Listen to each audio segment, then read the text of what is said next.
Welcome to the Open Bedroom Podcast. I'm your host, Jennifer Kalo.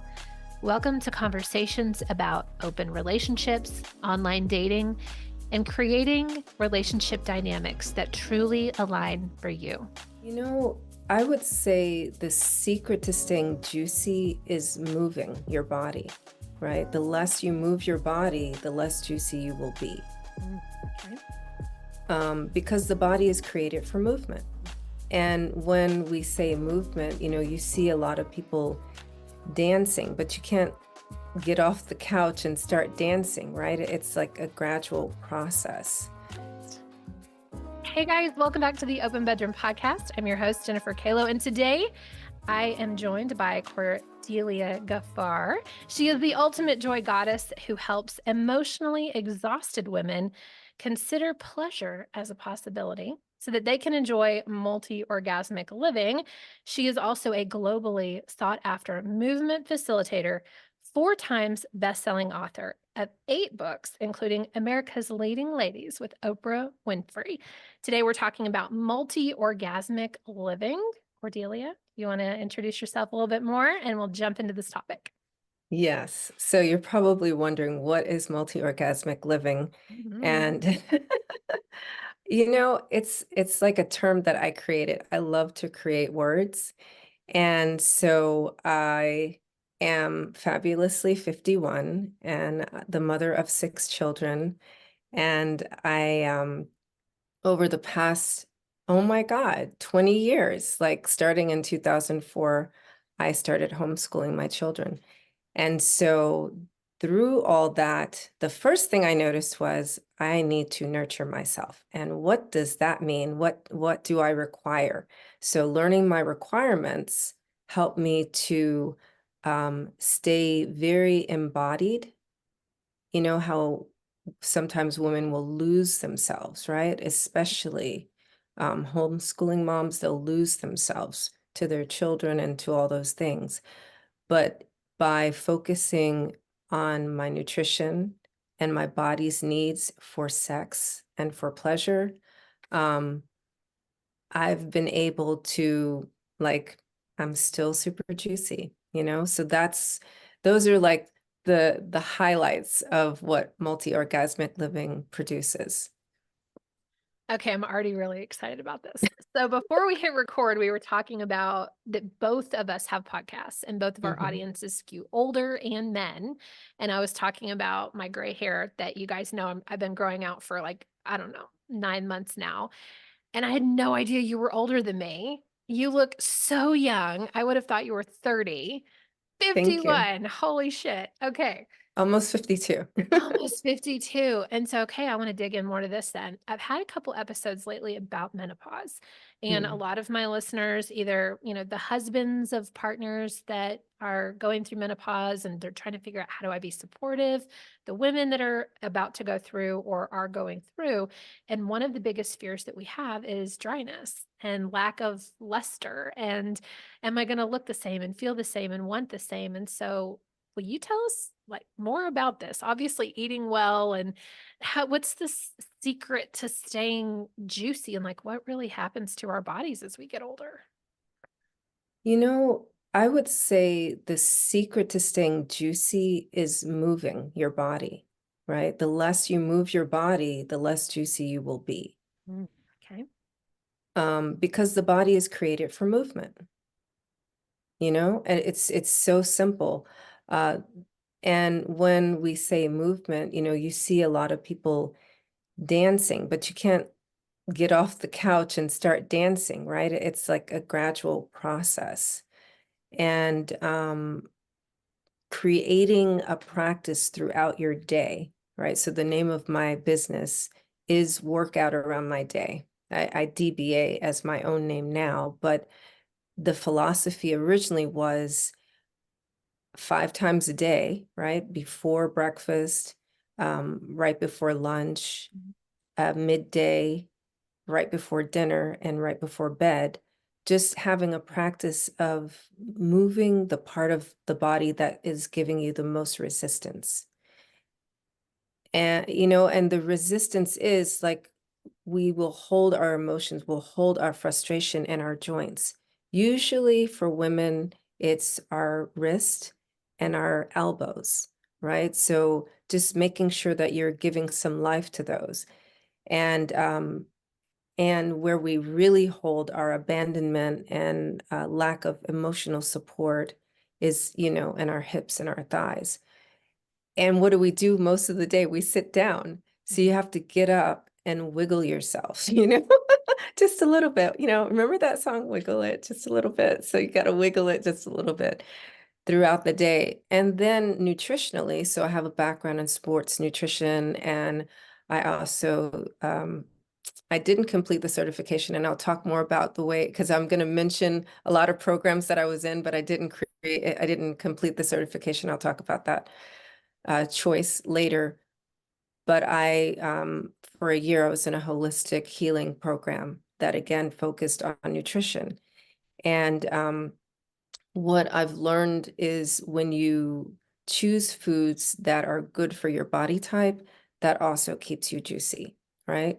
So there is no, like, I can't say, yeah, just eat this and just eat that. You have to know what it is for your body type. But there's some really generic things that I can tell you across the board that will really help and support people that are in perimenopause and going towards menopause. Alcohol is not your friend, specifically wine. And, they encourage women to drink wine. It's like they set you up for disaster. Very But wine, inflammatory. yes, absolutely. And coffee, another thing that'll dry you right up. I literally have my cup You're right not here. drinking coffee. Like 10 years ago, I reduced it down to a shot of espresso right after breakfast, but it got to the point that I couldn't even do that. And so I've given up coffee. Well, this is interesting. I've noticed my most sensitive friends have moved to tea. And a lot Hmm. of times it's like an herbal, Hmm. non-caffeinated tea. And they say it just doesn't feel right in my body anymore. Like I literally don't want to drink it. Yeah. Yeah. Okay. So those are people that are really tuned into their bodies, Mhm. right? And you know what your body needs and what your body loves and what your body doesn't love. So when I talk about women choosing pleasure, right? It's so basic. It's even with what you choose to put in your body, who you choose to put in your body, right? Mhm. So the the energy of your lovers matter. That can dry you up too. you know think about it. Someone that you can't connect with so much on an intellectual level. Women, we're stimulated by conversation or you know um our intellect, right? Mostly. And then our body will turn on. It's kind of like you come into a room and then you want to turn on the lights, right? So if you allow all your interactions to be uh, connecting through the mind and through your heart, that'll keep you juicy. Okay. I'm having this really interesting moment over here.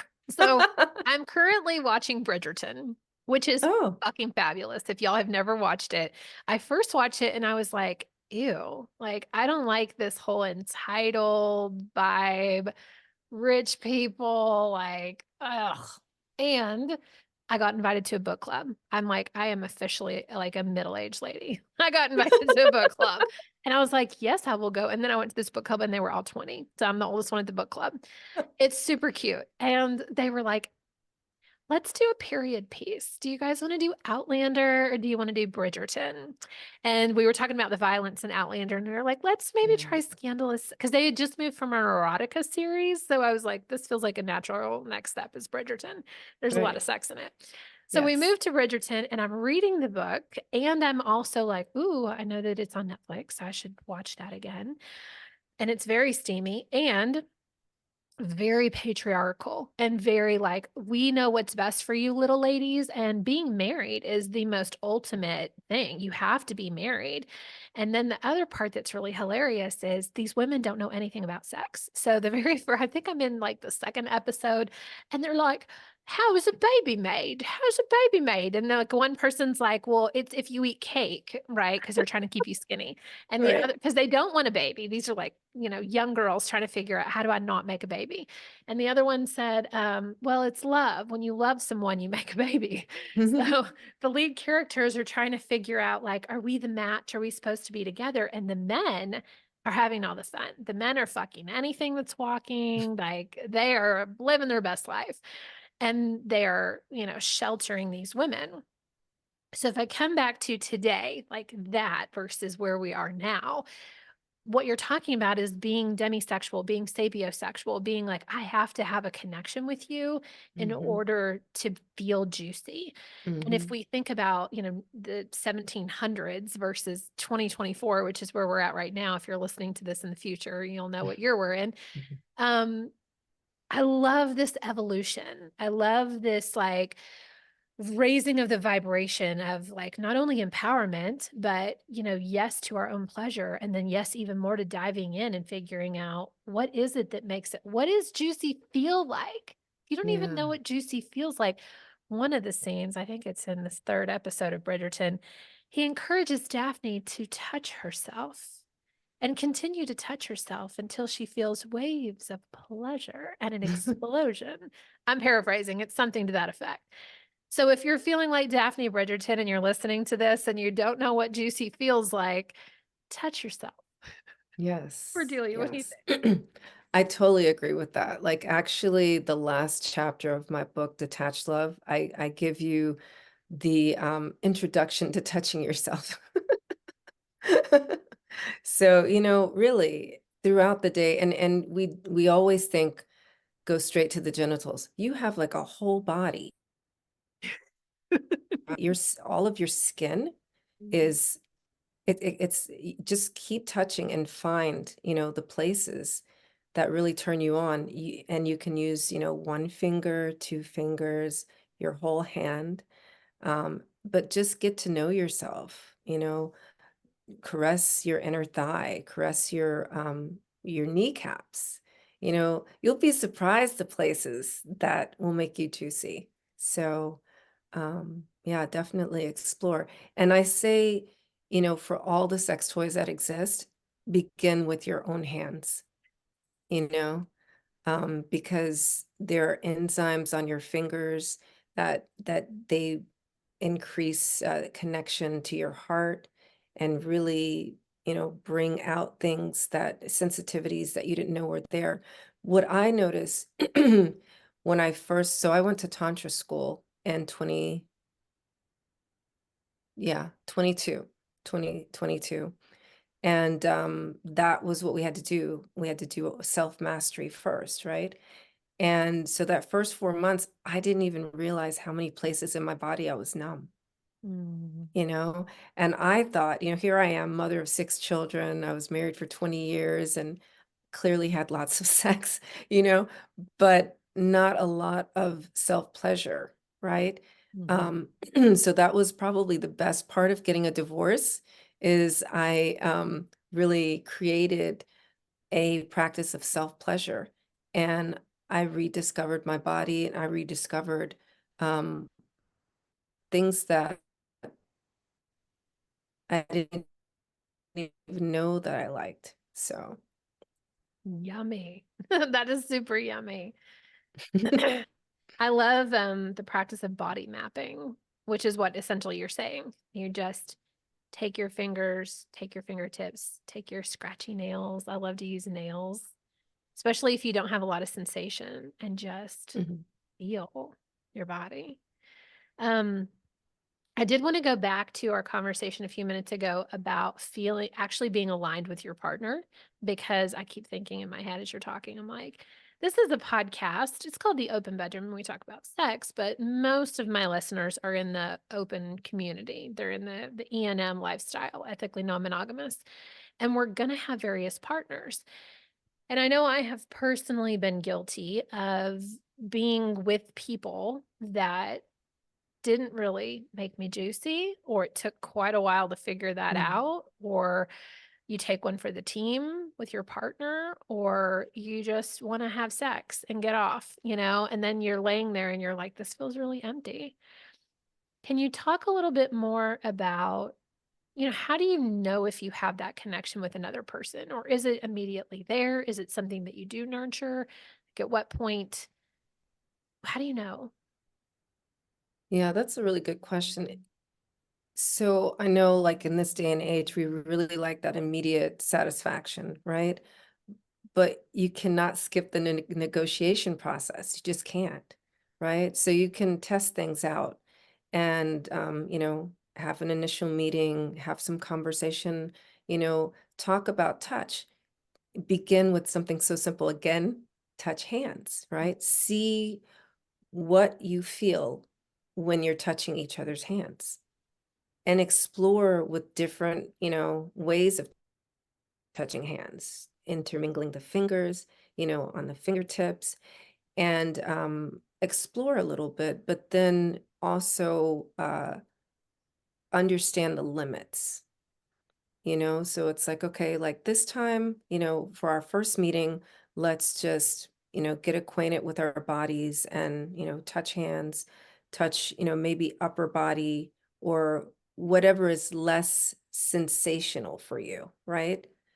So if there's a part of your body that's numb, if this person touches that and you feel a spark, there's a possibility that there could be more of a connection with this person. But don't immediately just, agree, okay, let's go. Right? Just give it, I would say give it like one or two mini sessions, right? Um, before and take notes. It's like a process. You want to like understand them. You want to take some time, like 24 to 48 hours, and see how they feel in your body, right? So you kind of want to isolate their feeling in your body. Does that make sense? Yeah, it does. And your energy is like calm and fluid and flowy. And I'm sure some of that is intentional and some of it is just really how you are, how you show up in the world. And I'm sure it's very hard for people to want to go slow like this, to just pace it out. And I'm curious, have you ever done this with someone else and been like, I just don't feel anything? Or do you find that it develops? Um, yes, it's happened where I did not feel anything. This is why, and I learned the hard way, right? So like the first time, the first couple of times, like when I was in tantra school, I was like, oh, well, let me just test this out. So yeah, I hit a wall, so I realized that it matters to slow down. That's what, made me slow the process down. So for me, it's usually after the second mini session that I'll know. Mhm. Um, and sometimes if I have to do a third mini session, then it's usually like a no. Yeah. What's your erotic blueprint? I have a feeling you know what it is. I actually haven't taken the quiz. Oh my gosh. Okay. I feel, and I'm just, Mhm. I'm not projecting because I'm picking up. I think it's for you energetic and then sensual. But I would imagine you're not a super high sexual, or you would lead with that. Like I would lead with, um, you're around me and in my sphere and you touch my body and I'm ready to have sex. Like I am open and like it would be that fast. And I love that, like, the energetic side of you is like, no, I've got to feel connection. I want to feel opened. I want to feel tingly. I want to feel yummy and juicy. Um, is that true for you? So what's funny about what you just said? Yeah. In the beginning, yeah, high sexual, right? Oh. Because remember, I hit a wall, right? Mhm. But it was from that experience that I learned that yes, I'm high sexual, but I have to honor what my body is. Mm. You see? It is. It's So slowing down. yeah. So it always goes back to your body type, for me.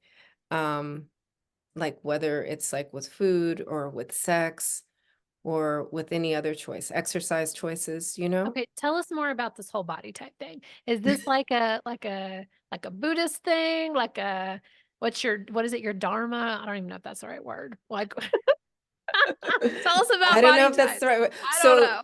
yeah, so the when I was saying that I was in the holistic healing, it's actually you know, the four humors, which were originally founded by the Greeks. So it was adapted into Islamic medicine, which is called Unanitib. And it kind of mixes traditional Chinese medicine with the Greek medicine. And there are elements of Ayurveda in there, Mhm. but there are four body types in this particular practice and not three, like three doshas in Ayurveda. So Dosha, not dharma. I was sort of close. oh, okay. I was like, what is she looking I for? have Okay. no idea. So dosha was the word. Okay. Okay. And I've adapted that into like different body type profiles that I've noticed, but I will, for simplicity, and because this is just short conversation, I'll just refer people back to the four humors, right? So it's choleric, melancholic, phlegmatic, and sanguine. Those are the original four body types in the Greek tradition.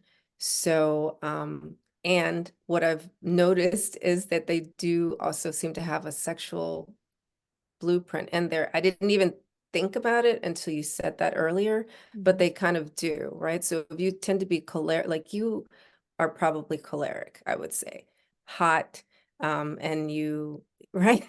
You're about touch, you're fiery, and you just say it like it is, right? Very passionate. So it would make sense that you would be like, okay, let's go. I'm ready, you know? The but the other side of being choleric is what you also said, man, that sucked. That wasn't great sex at all. You know? So cholerics don't have a tendency to slow down to really attend to the needs of their body, which will throw them out of balance. And so this takes us back to the other lifestyle areas, which are you paying attention to the environment that you're in, the people you allow, you know, to be around you, the foods that you eat, you know, and your temperament, you know. So there when you're out of balance, sometimes it'll show up. I think for cholerics, it's usually like blood pressure issues, or you know, you may have some inflammation. So there's just very different things that'll show up. And yeah, I'm riffing when it comes to the sex part, because that is not, just to be clear, that's not what shows up in the four humors. But as I'm listening to you, that's what I would say. So there are different body types. Definitely for nutrition, don't know what it is for sex, but you can kind of surmise as you feel into your body. Yeah. Interesting. I've actually never heard of the four humors ever in my life. So Oh, this is fascinating to me. okay. So you work with people, they come to you and they're like, help me with my overall lifestyle, or help me with my food, or help me with my movement, help me find that multi-orgasmic life. And what do you do with them? Yeah, usually that's not what people do say when they come to me. It's more like, I would say they have sexual trauma, right? Um, for some reason, or they're cut off from their bodies.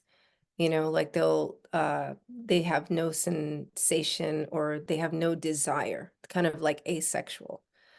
And what I do with them is I just help them to reconnect with their bodies, um, sometimes through movement, usually starting out through meditation, and mostly somatic awareness. And slowly I'll help them to create practices to nurture what they really need for their body, you know?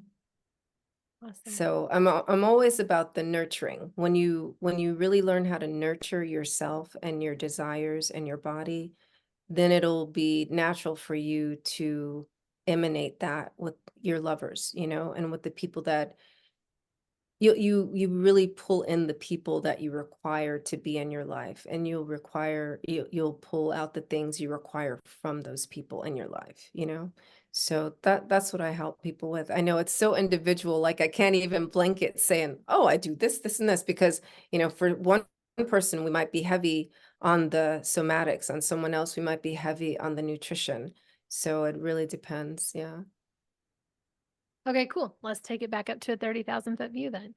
So if you're listening, someone's listening, and they're like, this is interesting.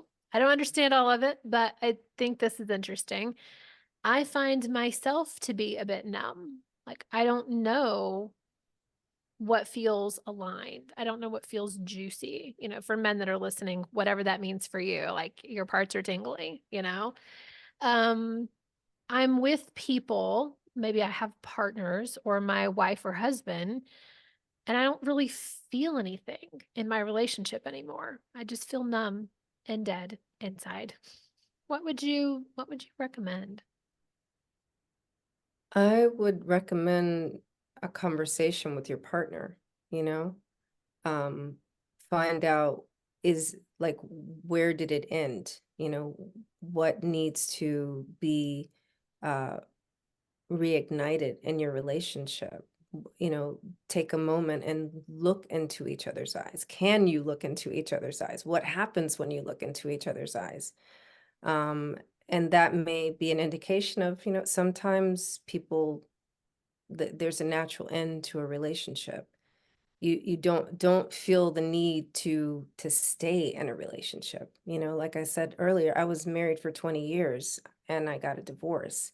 A lot of people wouldn't do that. You know, they would keep, oh, you know, we'll just try this, we'll try that. But sometimes it's just over, you know, and it's okay for it to be over. And sometimes, you know, maybe you need to introduce different practices. Try sex toys, try, you know, some kinks, you know, just try something new, open yourself up, and experiment. Life is an experiment. Mhm. I have this picture that you sent me of you in this gold dress, and you're like goddess energy. How did you get there? Mm. I think I've always been there, but I allowed myself, just if I did not care what anyone thought or what anyone had to say, who would I be? And I experimented with that. Yeah. So I don't know if you knew this, but I am actually Muslim, right? So when I went to Tantra school, it wasn't because of Tantra school, but it just seemed to happen around the same time I stopped covering, right? So I no longer wear hijab. So that's why you see me in the gold dress, Mm. right? And then after that, I just was experimenting with more different kinds of things, you know? And as I experimented, I found more things out about myself. I think of myself as a pomegranate. And I think all of people probably are pomegranates, right? Because you just when you think you're done, you pull back one more layer and there's more little seeds with juice in them, you Mm. know, and they're so delicious. And like to the last drop, you can enjoy a pomegranate. And it's the same thing with you. To the last drop, as long as you keep experimenting and open yourself to that, that's how you find the juice. Okay, so you have 8 children? Just six. 6. I don't know where I got 8. 6 is a lot. 8 is a lot Eight too. books, six children. 8 books, 6 children. So when you were a mom, I mean, you are a mom still, but when you were mothering small children, all 6 of them, did you feel this way? Did you feel the yummy, juicy pomegranate lady in the gold dress? Yes. I Or did. was this an evolution for you? Mm, I would just say, that's a good question. I'm trying to remember. Look, my oldest is 24. Um, uh, I didn't always in the beginning, right? It was actually when my oldest was 5 and I realized that I was losing myself and I felt less grounded, that I had to do something about it. Right. And so that's, and ultimately, by the time I got to my fifth child, I figured out what the thing to do was, which was belly dancing. So, yeah. Fun. Yeah, so with the introduction and the practice of belly dancing, I that's when I really reignited my juices. Like I would say I got even more juicy when I started belly dancing. So, and it's funny because I took it on board because to help me with my home births, you know. So, yeah, four of my children I had at home. So that helped with the home births. Um, but I'm yeah, imagining you just like belly dancing them out. literally, that's what I did. I totally did. Shake them That's out. accurate. I shake them out right out of my body. So, um, it's she's always been there, Mm. but not the way that I am now, because again, it depends on your inputs, like your partner, right? So your partner has to match your sexual energy. And at some point, he wasn't belly dancing. I'll just say it Mm. that way. Mhm. So, Yeah, you that was know, going to be my next question is how did you give yourself the permission to end something at 20 years? I'll just leave it at that. yeah. How'd you get there? Well, ultimately, we did have a conversation, and it went something like, um, so what can we do to turn our marriage around, And, you know, what's there to turn around? We're married. We'll just stay married. And I said, well, we do have to live together. So, there are some things that I would like. And so you have to have a conversation where everyone is willing to give something, right? And not just take. And so I had to go within and say, what are my requirements? And if I'm going to stay married, these are my requirements. And so that's what gave me permission to give it an end. Mm. Thank you for walking us through your process because I think a lot of people aren't willing to share that. And it's really helpful because it gives kind of like a little quick step by step of like checking in with yourself, checking in with your partner, going back within, figuring out what are my non negotiables of moving forward in my life. You probably went back and stated them or put them up next to him and said, well, it's not that. And then you were like, okay, it sounds like, and I don't know you and your ex, but it sounds very similar to like I have two ex-husbands. And my second, I did a decade with each one of them. You did 2 decades with one. With one. With one, but like each decade, I do this life review. I bet you feel it too. At the end of the 10 Hmm. years, it's like, do I want to do this again? Do I want to repeat this again? No, I don't think I want to do this again. And then you just, release it. And it can be a beautiful, easy release. My last one was beautiful and easy, and we both walked our separate ways, and he's getting remarried next month. It's great. Aw. And my first one was not so beautiful, and it was very challenging, and it was, really tough. And now we co-parent and live in the same subdivision. It's great. Um, but I think a lot of people, I say, stay together past the expiration date. Like that shit has been in your fridge for years. It stinks. It's gross. Everybody knows it's gross. You open the fridge and every time you open it, it's really nasty. And it's time to just move on, right? Yeah. So I want you to bring us to like, what does juiciness and orgasmic living look like for you now? Like No. you said, thank you for 20 years, love you, blessings. Thanks for the 6 children. I hope you have a magnificent life. And he's probably somewhat still engaged. And then you moved into yummy dating and like figuring out what orgasmic living is for you. And what do you say, staying in the belly dancing energy? Yes, staying in the belly dancing energy. I was slow to dating. I dated myself for the first 2 years, to be honest, and I really encourage people towards that, In my somatic sexology school that I'm in now, we say fuck yourself first. So And often. and often, yes. And I did that for, I would say, almost like 2 years. It wasn't like a full 2 years. And at the end, I was like, oh. okay, I'm gonna find somebody else, And so as you do, I went to a sexpo, right? They have and I thought that would be a good place to find someone, because they have play parties and you can, you're vetted in all those things, So that's where I began with play parties and then like actual dating. Dating has been kind of awkward for me because, right, there are people out here that are just like, they look like adults, but they're not. They're like 5, 6 years old tops, I've found. And their representative shows up, as like a fully functioning adult. And then like this is where I learned it's after the second date that their representative kind of gets a little lazy. You know what I mean? Mhm. Like things Yep. show up. Mhm. And so that's where it gets frustrating because I'm like, God, I'm not going to be able to fuck you.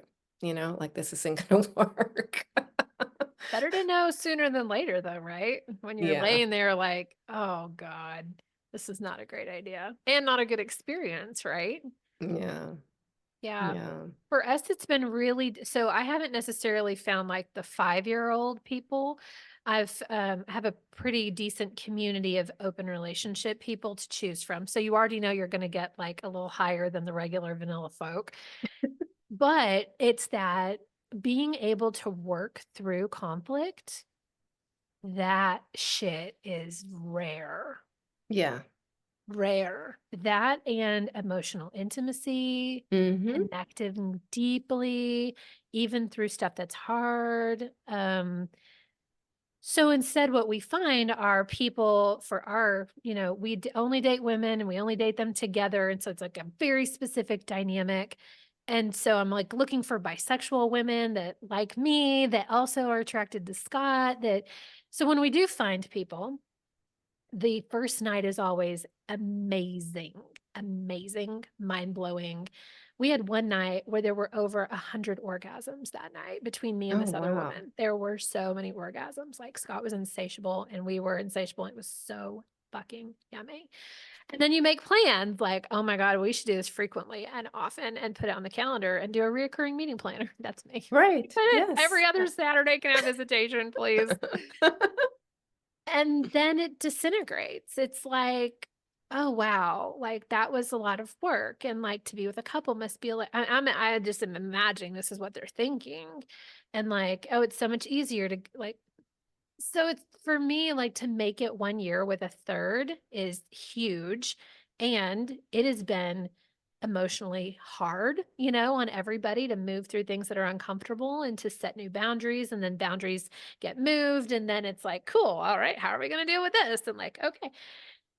So for us, that's what we are dealing with most of the time is just this super hot, excited energy. And then like, and it like fizzles out and goes away. And so finding humans that have emotional depth and can, you know, communicate like grown adults. And I think a lot of that goes back to childhood and not being taught how to, and then not being safe in the relationships that you have as adults, safe to express, safe to fully show up as yourself. Like I spent my whole first decade being married. It was terrifying to show up as myself. And I was Hmm. verbally abused for a decade. And so I was like always walking on eggshells and, oh, I don't want to say the wrong thing. And like, if I buy a coffee, I'm going to get yelled at. And then I spent a whole decade kind of undoing all that and me being the boss and having all the money and me. And so it's like, I understand why everybody is not a fully functioning adult. Yeah. You may consider, slowing down the process, right? Right. So, like when you see that everything is so hot and orgasmic the first time, savor that for a month Mhm. or 6 weeks. And have a debriefing session, Mhm. you know? Um, you said something else about safety, right? And emotional depth.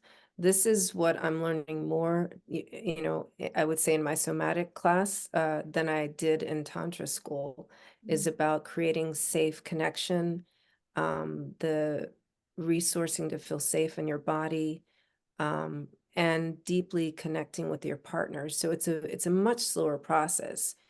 Like what is it called?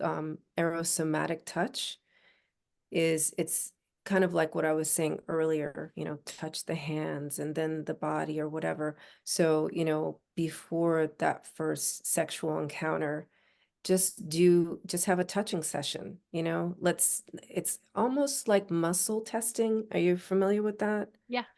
But not quite the same thing. Okay. So, just get accustomed to the energy and the feel of each other's skin and being together, and allow yourselves to have skin orgasms, right?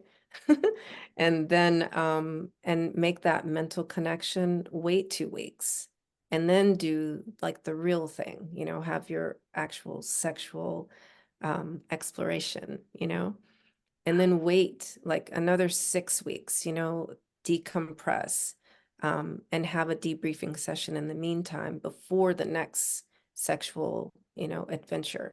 So in that way, you, I think that would increase your longevity. It also gives an opportunity, like if your third has anything come up, they'll feel safe to talk about it. It's like it, and it doesn't hit immediately, right? Mm-hmm. So how does that feel? That is great advice. I love this. I'm imagining like a cuddle puddle session first. Mm-hmm. Yeah, because what happens is cuddle puddle session then turns sexual every time. And then I've also noticed like my own nervous system, if I'm not prepared for intimacy, then I'm like, whoa, what is happening?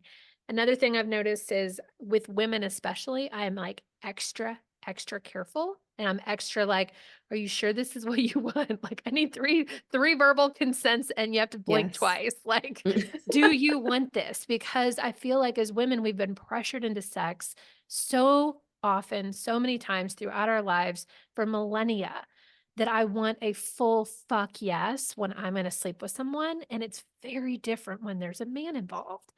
It just is. And I talk to Scott about this frequently, like where I'm like, how do you know when you touch her that she wants you without the verbal confirmation? And he's just like, because she doesn't say no, and she melts into me and she gets breathing heavy, and like he's like explaining to me like all the things Okay. physically that are happening. But Yeah. I am like, no, I need you to be like, do you want to get naked? Okay, let's get naked. Yeah. So consent matters. And you're right with the reconfirming, right? So agree to the limits, reconfirm, double check, and then, go forward, have your safe words. Also, when you said heavy breathing, that is actually a sign that she's going into distress.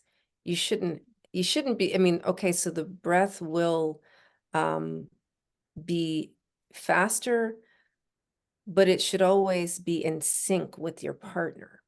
So if there's heavy breathing, that's actually a somatic sign that she's saying no. Wow. There's so So, much to learn in this, isn't there? yeah. I feel like we all need to go back to Sex 101 class. Like, Well, what there a, is no Sex 101 class. I know. Remember that. Like, we're No, not, we should there is make no one real of sex education. them. Yeah. So, Yeah. um, This is, and you tell me more about what's going on with you actually, because we're like, now this is like a therapy session. Um, Interesting for what comes up for me when you say really slow down is, again, I'm thinking about with women when I'm with women. Mhm. It takes, okay, I'm imagining like a breaker box and there's all these switches and you have to flip all the switches. And for me with women, there's a lot of flip switch, like they have to be switched on. And so it's like do do do do do do do do do do. Mhm. But with men, I don't feel that. I can just done. let's do this. And it's not as deep and rewarding most of the time, but like my body is like, cool, let's do this. This is great. We like this. And so when you say slow down more, what I imagine, like what I'm feeling in my body is this anxiety of I'm never going to feel turned on enough. I'm never going to feel the connection that says, get wet, go for it, enjoy. But Mm. the feminine is slower and more fluid and allows you time to feel juicy. And I just don't know that I've experienced that, but I want This, to. the Like, slowed down juiciness, you've never yes. experienced that? Oh, Uh-uh. well, now that you're telling me your interaction with your male partners, right? Mhm. Allow him to slow down too, right? Stop, sink breath, look into each other's eyes. It'll be better for him too, you Mm. know? Do you practice semen retention? Nope. Okay, yeah, that will really support. Yeah, that will, being with a man that is really learned in semen retention, he will also benefit. I know like the men listening to this are like, what?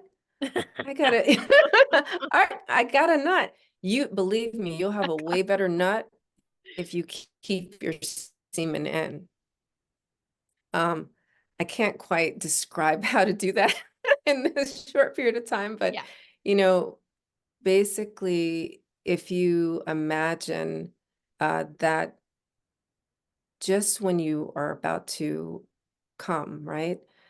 Instead, there's a part in your perineum, right, where he can just hold it. It's right behind the scrotum, right? And you can use two fingers. I guess it depends on girth and all those kind of things, but basically you should be able to use about two fingers and just pull it back. And he should practice this solo first.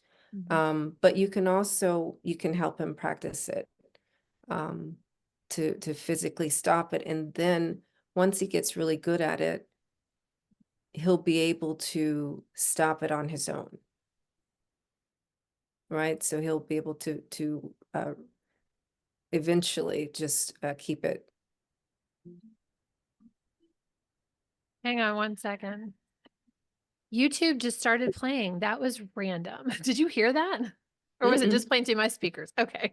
All right. We will be editing that part out where I was like, where the fuck is that music coming from? Okay. Let me jump back in.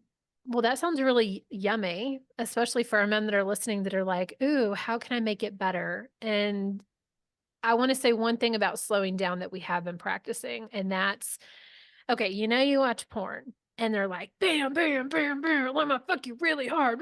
Like, we don't actually want this. I mean, sometimes, very occasionally, like once a year. And that's just me speaking.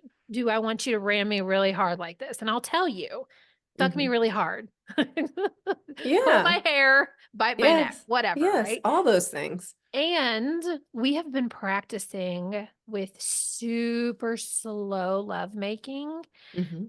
or even fingering. Like Scott is so good with his fingers, and I'll just be like, slow down even more. Like, I want to feel every inch of you move in and out of me, maybe even completely come out and then come back in.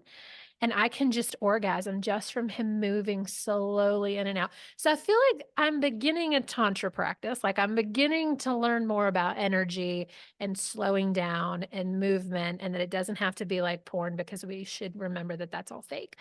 Um, so thank you for the reminder that slowing down actually is yummier It and is. feels better in your body, and you have better orgasms probably. You really do. I mean, I would say I was multi-orgasmic in my marriage, but I'm a lot more multi-orgasmic now. Um, and the cream, like when you cream, that is the ultimate, that's considered like the ultimate orgasm, right? And Taoism and Tantra. So the lineage that I studied was Tibetan Tantra.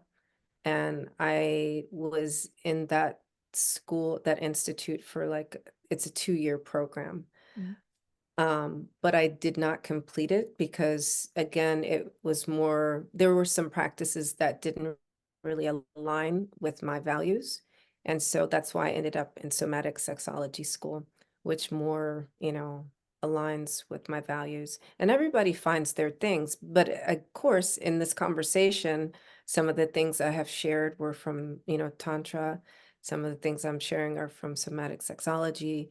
But you find your own way eventually, is what I've noticed, and I also want to touch on, you mentioned about the fingering and the importance of wanting to feel him going in and out.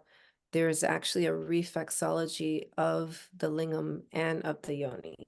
So it matters, uh, the yoni will welcome in the lingam if it's prepared properly, right?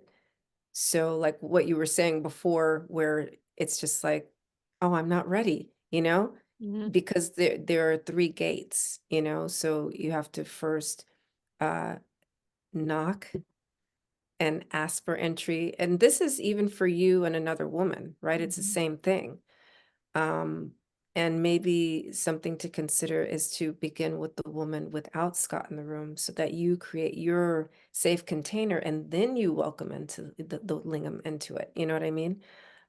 So just play around with all those different ways of being with each other, but mostly, honoring the safety, you know?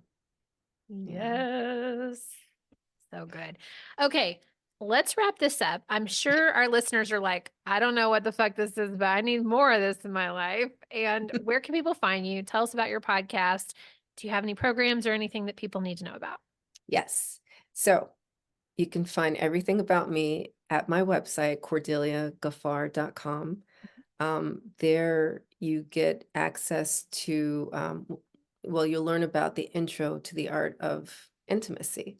That's my course that I offer currently. And it's a 30-day course.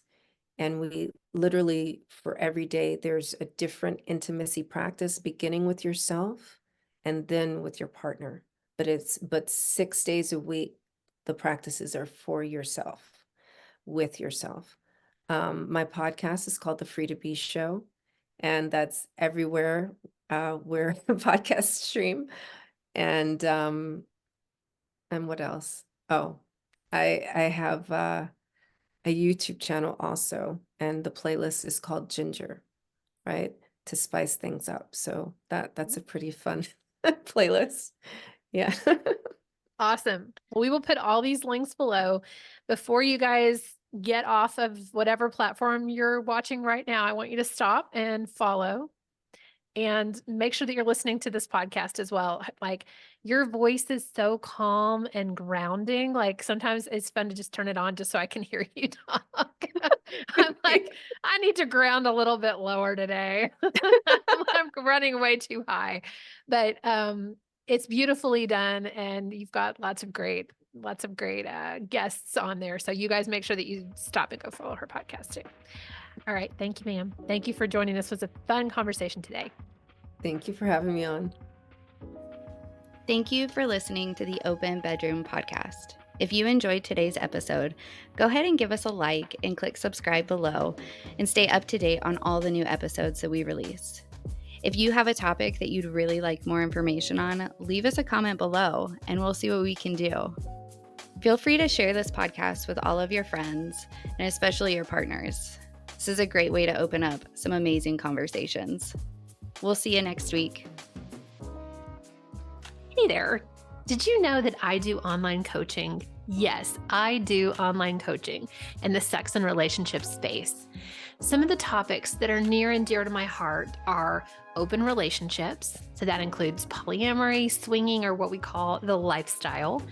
I also love conversations around online dating.